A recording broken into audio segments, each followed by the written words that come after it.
Today we're talking about the 6 reasons to ignore leaders' nationality or the nationality of leaders. Let's throw those words around a little bit. Does a country of origin give somebody an automatic pathway to leadership? Let's talk about that. Welcome to Two Chaps, Many Cultures. In an increasingly globally connected world, it is vital to possess the essential skills of cultural intelligence.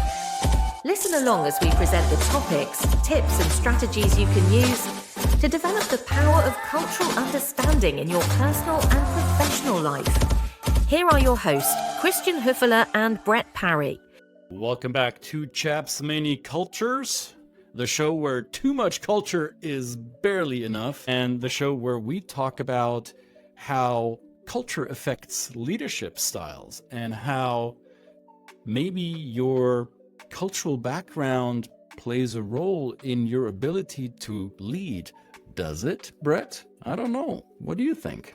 Well, think about the branding of a country itself. As we navigate the world and we have perceptions and we're in this global interconnected world of social media and news cycles, that we perhaps have a presumption or an assumption of country and its brand in the world. And of course, those brands come with it a certain amount of traits that we may imbue on those countries. And then it might influence how we think about the people that come out of that and whether we appoint them as leaders or not. So you're in a position, you're a board maybe, or you're a senior leadership team, and you're looking to appoint a leader for one of your teams, and you have candidates from different national backgrounds. And what do you pay attention to? Will the nationality of these candidates play a role in your decision making, or are you only looking at their track record, at their education, at their whatever skill level metrics you want to apply? Will that be the only factors that you look at, or does the country of origin factor into that for you? And well, we are here to tell you that nationality may be the wrong attribute to look at, because what does a nationality tell you about somebody's leadership style? And yet we do recognize that nationality sometimes, more often than we'd like to admit, has been playing a role in how people get assigned for leadership roles. So let's think about we've identified 6 maybe brands of certain countries in the world that we think people might be driven towards drawing their assumptions from. First one is confidence. So let's think about that. What countries might we see as very confident in the world? Well, those who speak the loudest, right? Those who like to put themselves center stage, into the spotlight. National traits, if there are any of those. Well, let's keep in mind these are largely overgeneralized attributes that we ascribe to certain nationalities. And yet, if you look at the stereotypical US Americans, they tend to be not shy to seek the spotlight, to seek the attention, to put themselves front and center and say, hey, I take charge, I will lead, I find myself capable, I can do this. You find that in other nationalities as well. My origin country of Germany isn't shy of that. You will find people in the German-speaking world who will speak up to take charge quite differently from those in the US. And yet it's combined with the second trait or the second characteristic that we came up for our list, which is, Brett? Assertiveness. Assertiveness, right? Germans can be quite assertive, as can be people from the Netherlands or from France or from Russia, right? Cultures that have a behavioral tendency to assert themselves, to seek for what they think is right. And if that means to take charge of the leadership role, they will step up to do that. But back to confidence, which country cultures would you see, or do you think would be perceived as being confident, Brett? Yeah, well, I think the US is one. You know, they certainly take a lot of the cycle of the news up in the world. And if people are working with Americans, they do see that there is a lot of confidence in the information that they're projecting that they're delivering is done with a certain degree of confidence. It assumes a sense of power. It assumes a sense of authority. So it becomes almost like just taking over the conversation in many ways, So, and then the assertiveness one is perhaps maybe even more so, like you say, with those cultures like yours, Christian, Germany, and those kind of things. It's more a seriousness. I mean, Americans might do it in more of a friendly way. The directness and the assertiveness that comes in cultures that are a little bit more lower on the emotional expression scale probably have this perception that they are good, decisive leaders. And I think you've talked about also, Christian, and there's this misperception that perhaps in a hierarchical culture like yours, that just the boss makes all the decisions, right? And I think that's a kind of a misconception that you've taught me about. Talk a little bit about that too. I think let me rewind that tape on this thought. I think it really depends on one of our 6 factors that we identify is the country in which the company or the organization is headquartered in, or what do you call it, domicile country of an organization. So if we're looking at for the sake of this argument, a German organization looking for filling a leadership position, do they look for someone who respects hierarchy? Maybe, maybe not, depends on the organization. Germans are not as hierarchical as one might think, especially when it comes to decision making. They're very consensual, and that trips people up because there are noticeable hierarchies in German organizations, and yet decision making sometimes takes forever because the group has to be involved in the consensus building. Unlike, for example, in the United States, where it's a lot less hierarchical, and yet decisions are made top down because people are in a nominal position of leadership and therefore are given the authority to decide and do that fairly quickly. That's what they're paid for. And yet to decide who gets the leadership job may very well depend on the nationality of the company. So do we pick one of ours? So say, does it have to be someone with the same passport as the company's headquarters? Will that make them a better leader because that candidate gets the organizational culture better because they have a better understanding of how the company works, and therefore nationality is seen as a qualifier or perhaps as a disqualifier for a otherwise strong candidate that doesn't come with the passport that the organization would like to see, right? Is that a factor that should play a role, or shouldn't it? We argue it shouldn't, but we'll put this up for discussion. We'll see what you say to this. Absolutely. So we touch on confidence, countries that might be seen as being confident, countries that might be seen as assertive in the world. These can be kind of intersectionality related too. Of course, some countries can have various. And then we've also, as we just touched on, it doesn't just naturally kind of follow that a person from the company's country of where they are headquartered in, where they've grown, where they've kind of developed their DNA, is naturally qualified for the job. So that's not something that we just automatically use to influence our decisions. So another one, we get into the next one, might be empathy. We might see that certain countries, certain cultures in the world might express, we might think about empathy as something that is that is inherent to those people in that country. One thing might be, I'm just kind of randomly might think about Japan. I mean, we might think that Japanese people are, the whole idea of the Japanese mindset, especially when it comes to things like, you might think about the community, the way they look at community, the way they support each other.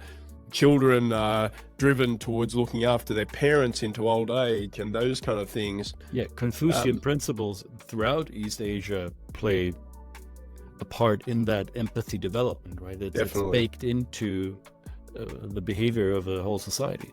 Absolutely. And yet some people might be surprised when they go there that when it comes to leadership, that perhaps is not expressed. There might be some very kind of top-down, directed, authority-driven decision-making that perhaps does not express that what we see on the surface of a country. So Empathy doesn't, the branding of an empathetic culture, as you say, to the Confucian as an example, is one that we don't assume that necessarily washes over into the corporate world as well. And whether it's empathy or we would call it a separate characteristic, but that is intersectional as the other ones that we had earlier, perceived warmth, behavior that can be classified as quote unquote warm. That means being friendly, being a relationship focused personality or individual. And we find cultures that build trust much more based on interpersonal relationships, and we find cultures that build and establish trust more based on the successful completion of tasks. Now, in some parts of the world, in some organizations, the task focus, the task ability of a candidate may very well be the deciding factor for whether or not they're leadership material. In other cultures, the ability to be a trusting leader who, by building these relationships, is able to evoke the highest potential from every member of the team may be considered a fantastic leadership quality. So whether or not someone is perceived as warm or cold, or perceived as empathetic or more, elbows out and my way or the highway, these are factors that are often attributed to certain nationalities, and whether or not someone from a specific country displays these stereotypical behaviors is not a given. So nationality does not always tell us about an individual's behaviors and an individual's characteristics. Absolutely. And status, another one we're bringing into the conversation. Do we basically assume that a certain country's status in the world, their influence globally, is a natural predicator for the leaders that come out of that country to be qualified for those jobs? We would argue again, no, probably not, because you can find certainly other countries necessarily don't have the same kind of sense of limelight in the world. We don't hear about them as much. And yet we've worked with many leaders from these countries that are highly educated, highly qualified, and have spent their time crafting their skills as leaders within their own country, and are just as qualified and are just full of the ability to be able to lead. And I wonder who decides or what makes that status in people's minds of certain countries. There are lists, branding agencies have been publishing these lists, the national brand or country branding, how countries are perceived around the world in terms of status, in terms of brand recognition. And I often wonder, how do we shape these opinions related to a country's status? What shapes that? Do we all have the same opinion of different nationalities? I would like to doubt that, because I'm from Germany. That's, I think, a really good example. If I travel to anywhere in Southern Europe, Mediterranean Europe, in the last 15 years, I would be confronted with certain opinions about my country based on the foreign policy that is formed in Germany and throughout the European Union, that is based on the success rate of our national athletic teams. It is based on our economic strength or weakness. It's based on the perceived likability of people from the country. And then I go to North America, and people would say about Germany in North America and compare that to what you hear about Germany, let's say in Greece or in Turkey.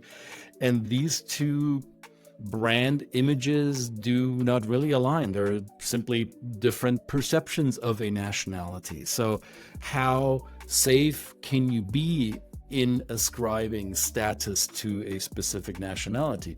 We say not very much. Yeah, well, I'll vouch for you, mate. I think you're a pretty good guy, so, I'm still working on that. As are you. Well, thank you very much. Hey, welcome. Yes. Well, status, I do think about status in terms of my country as well. You might not see Australian leaders being, putting themselves above the pack. The value of leaders in Australia is their ability to be humble, their ability to kind of defray some of the attention away from themselves and put the spotlight on the group itself. And this is something in stark contrast to America, of course, where it's kind of, it's different, where people are calling themselves out, and, you know, it's a different kind of level of competition, I guess, you know, that perception of competition. Maybe we could talk about in terms of who tells these stories, of course. You know, historically, when you've got powerful nations and colonialism, and you've got, yeah, we go down the whole rabbit hole of philosophical, historical references to winners always tell the stories, right? They write the book, they write the history books. And also, I think whoever is in charge politically in different countries shapes the opinion of these countries around the world. I mean, there's been plenty of surveys and data collection done about how do people view the relationship of their country with 3 other countries around the world. And the answers to these surveys change depending on who forming the government, who is in charge of the country's political leadership. So the perception of nationality could easily be swayed one way or the other depending on what flavor of politics or what flavor of the global economical macro trends we're experiencing, right? There could be times when we see in the Western world China as something to gravitate towards. We saw the Beijing Olympics, and was it 2008? I'm guessing, I might be wrong. So all of a sudden there was a favorable sentiment connected to China, and then there was less favorable sentiment when trade relations began to get a little choppy and there was friction, and all of a sudden the perception of certain countries changes. And this is just one example from a very Western, my perspective. And you ask anyone in Central Africa about how they view the United States or Russia or Brazil, you'll hear different stories. So nationality as a marker for leadership capability is a concept that is wrought with a lot of built-in error, I would say. Absolutely. So that's our argument. We would love to hear yours. Tell us what you think about the use of nationality as a marker, as a predicator of qualification for authority or leadership in any organization or any field of work that we do, of course. And we'd dearly love to hear from you. And the way you do that is you can certainly just randomly chat with us on email and other contact social media, but we would like you to subscribe. We'd like you to ring that bell, and we'd like you to follow along and be a part of the conversation, because we're here talking about culture, where too much culture is barely enough when it comes to global business, even more so today and increasingly more into the future. So we argue anything, and our opinions are just our opinions. They don't represent other organizations that we may work with, but we're just here offering what we've learned, I guess, from working with many, many different people from around the world and organizations in a cross-cultural setting. So yeah, think about that. Any other reasons to ignore nationality when it comes to leadership? We'd be happy to hear from you. All right, mate, that's 2 chaps, many cultures. Another one in the can. Thank you very much. It's good to see you again, mate. We're both lovely. Fresh back from traveling Europe and other places. And elsewhere. Will not be disclosed. That won't be disclosed. Nationalities do not matter. No, nationalities don't matter. Although I can talk about a few experiences I've had in different countries. New episode. Yes, that's a whole different episode. 2 chaps, many cultures. Thank you again for joining us. Make sure you subscribe, and we will see you in the next episode. For now.